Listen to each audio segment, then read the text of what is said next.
Okay, in this short video I just wanted to highlight how useful the quick reference booklet can be when tackling a design task like the one that you were asked to do in relation to the bike. So in this task it says, list down as many design considerations for the bike shown above.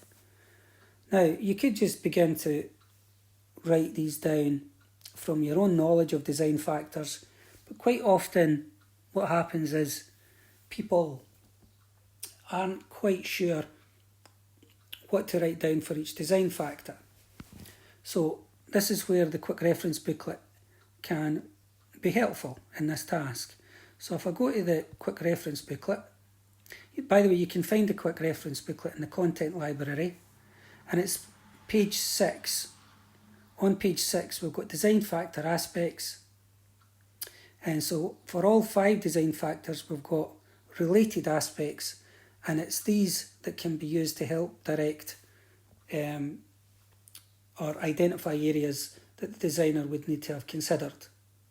So for function, for example, we've got a list of aspects including primary function, secondary function, fit for purpose. For performance of a product, you need to consider ease of use, ease of maintenance, durability, planned obsolescence, material selection, construction and manufacture, and size. For aesthetics, the designer would have to have considered line, shape, form, colour, material, texture, proportion, harmony, contrast and style. Ergonomics, anthropometrics, physiology and psychology. And for market, the target market, is there a niche market, and branding. So basically these aspects should help to direct you to the areas where the designer would need to have considered, the areas that the designer would need to have considered when designing, like for example the bike. So if we go back to the problem, we can begin to list or apply these aspects to the bike. So the primary function of the bike, if we start there, is that the user needs to be able to ride the bike. If you go back there, so you've got primary function, what secondary functions? What could we say about secondary functions in relation to the design of the bike? Has the designer considered secondary functions other than possibly it must be able to hold a bottle of water? It's not obvious that there are many design or secondary functions in this particular product. If we then go on to performance, we would look at ease of use. So what has the designer done to make sure that the bike is easy to use? This is where some of the information here and under key features is relevant. So it's got an alloy frame, so it must have an alloy frame to make it light and strong. Okay, easy to use. It's got high performance chain drive, so when you're switching gears they switch well, and they're easy to switch gears, and the gearing system is reliable.